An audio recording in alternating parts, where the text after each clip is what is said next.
Well, hello, hello. Welcome to episode number 1 in the MGTV's Weekly Geek podcast.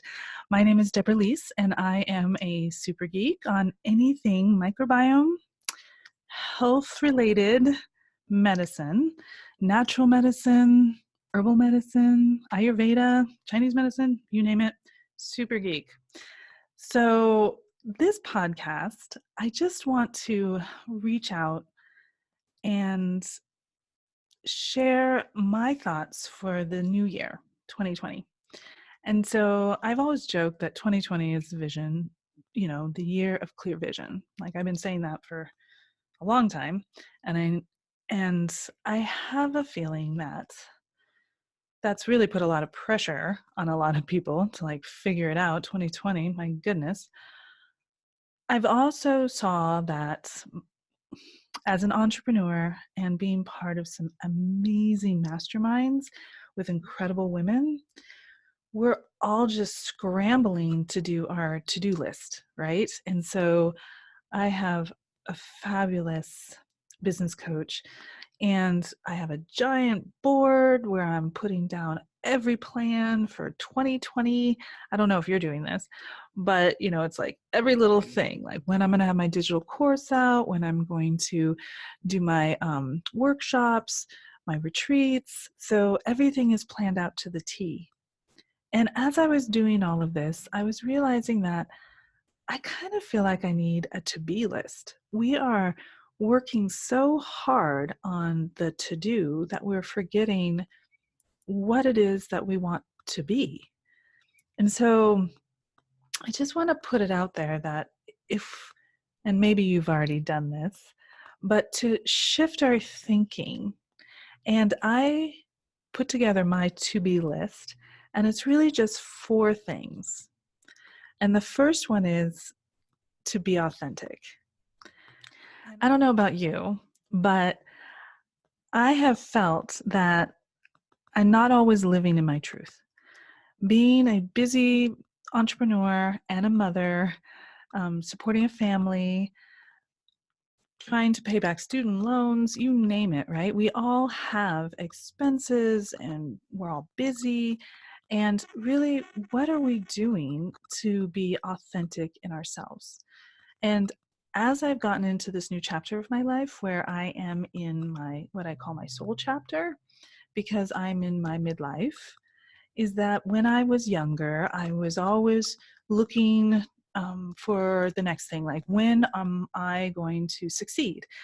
And, it was almost like I was, the donkey with the carrot in front, and I'm just chasing the carrot and thinking that I will get to the next stage and I will complete the next task and I will finally get there, that destination addiction, right? And I have a partner who would always tell me, well, maybe that's an illusion. When do you know when you're there?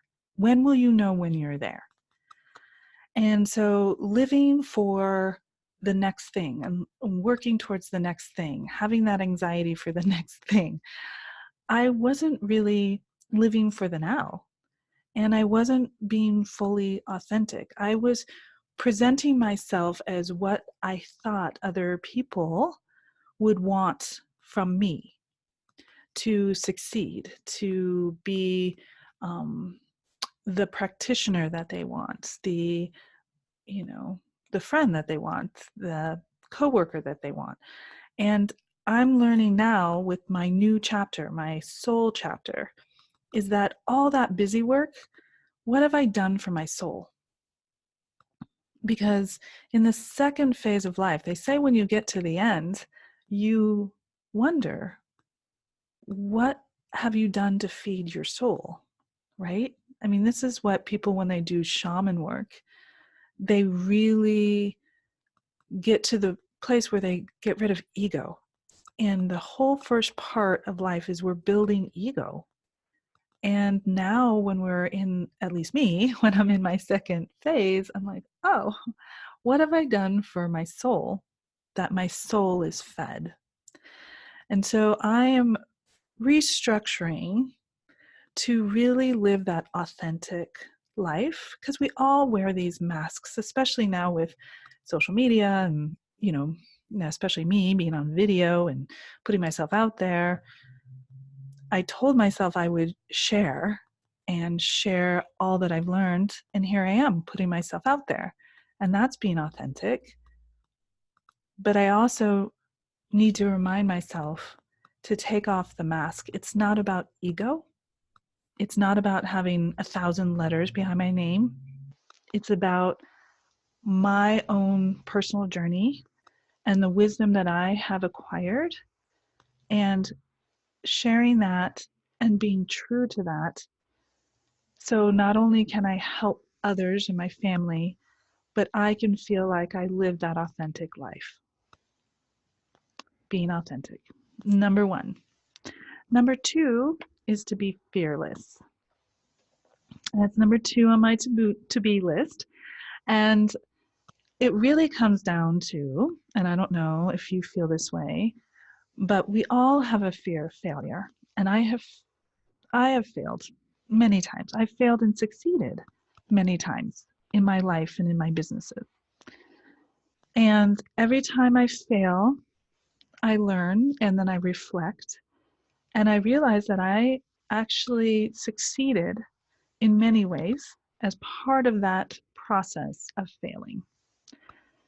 And now that I'm really working to live my authentic life, I feel like if I fail, oh my gosh, I have so much further to fall. And I have come to the realization, and I don't know if you feel this way too, but fear and love are actually two sides of the same coin. It's like yin and yang. They're feeding each other, they are supporting each other, they're dancing with each other.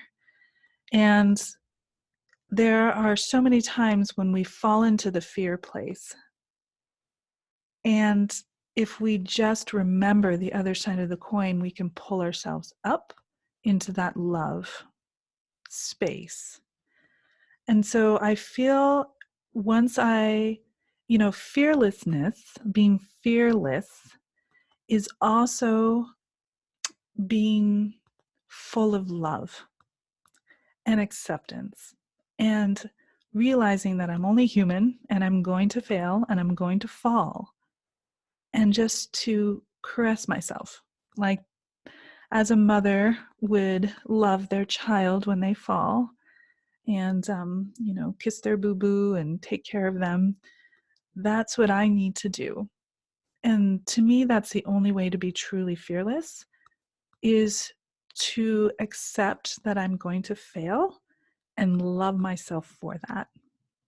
So that's number two, fearlessness. And then my third on the to be is to be vulnerable. This is really hard for me. I don't know how you guys feel about this, but being vulnerable, asking for help, that is my most vulnerable place, because I always felt like, oh, I can do it. I don't know where I got this, maybe because I'm a child of the 80s, or I don't know, I was very independent, but I felt like, I got this. I can do this. I'm going to do everything on my own. I can make it happen on my own. And it's a kind of a lonely place, and you want to rely on people, and sometimes you get hurt and they let you down, or you want to join a tribe and you get shut out, or we all have these stories of rejection, and I've just let those rejections kind of chisel who I am, and tell myself that I have to do this on my own. I am a warrior. I'm going to do it on my own. But then I lose that place of community, of being vulnerable, of being human. I feel that when people think that you got it together, then they don't soften, or they don't feel like you're open to them. And I have come to a place in my life where it's gotten very challenging in my relationships, in my family dynamic, that I've had to ask for help. And it was a very humbling experience for me to say, I need help. I need an extra hand. I need somebody to be there to watch my kids. Um, I need to be okay with not being able to do it all because I set expectations so high, right? They always say that the reason why relationships fail is unmet expectations. And that can be applied to your relationship with yourself. And when you put so many expectations on yourself and you know, those aren't met, then you feel like you've um, failed or you've not accomplished what you wanted because of the expectations weren't met, and then the relationship falls apart. And so I am learning that vulnerability is actually a strength. Asking for what you want is actually a strong thing, not weak. And I know this sounds so like, oh, I knew that. But we all learn things in kind of a spiral. It's not like it's coming back. Like I've learned this lesson before and it's come full circle. I don't believe in full circle. I see it as a spiral. And as we're learning, we're evolving. And so this lesson of vulnerability has been on this spiral. It's like a line on that spiral. And every time I learn it, I learn something new and I evolve. And eventually, maybe that lesson will be complete. But for now, on my to-be list is to allow myself to be vulnerable so I can learn that lesson deeply and maybe not have to repeat it over and over again. And then finally, my last to be is to be resilient. You know, I admit I burnt out. We've all burnt out. Well, I don't know if you have, but I burnt out because I put myself out there too much and have obviously haven't asked for help. And so being resilient to me, you could see it like the phoenix, right? Like the phoenix burns out and then resurrects itself. And that's amazing. That's magic. I wish I had magic. I mean, we all have a little bit of magic, but the resilience to me is remembering to walk the walk. As a practitioner and somebody who's helped many people try to figure out their path and how to restore themselves, whether it's their gut health or their adrenals or their hormones, you know, we all are human. We all have health issues that we deal with. For me, the resilience is letting the wisdom come through me. All the teachers that I adore who actually walk the walk, like Dr. Laud, you know, there are teachers in my life who inspired me. And to let that inspiration, to hear their words play in my head, to be like, yes, when I wake up, I'm going to do my practice. All those things that I recommend to people, whether it's journaling or things that I don't feel like I have time for, I'm going to make the time. I'm going to make the time because I am important. And it can just be a little thing. You know, I already get up in the morning and do my regular, you know, yoga and meditation, but to add in like the pranayama or to add in the mantra and just to be committed to myself for resilience or to take all the herbs that I know I'm supposed to take or whatever it is, it's that self-commitment because I deserve it. And I know self-care is like everybody, it's the big buzz, you know, self-care. But I feel like it's more of community care because as I listen to my ancestors, as I listen to my teachers, I am passing down their wisdom And I owe it to them to share this and to be authentic and to preserve myself for my own children, for my future grandchildren.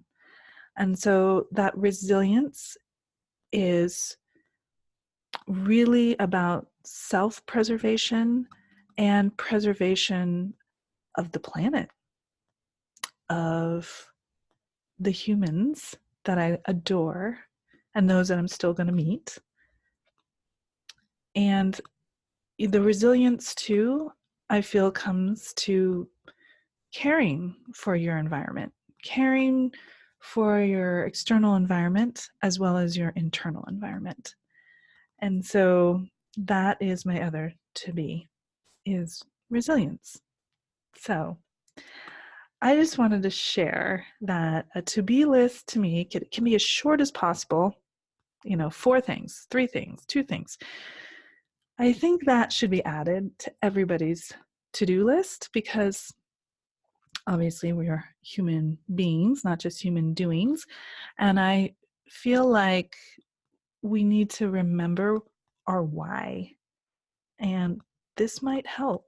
So I would love for you to join me in creating your to-be list. And I am super excited for 2020. I am excited for this podcast. And I'm going to bring on some awesome guests and share as much knowledge as I can with you because this is going to be the best year. So happy 2020, and I will see you next time on MGTV's Weekly Geek. See you soon. Bye for now.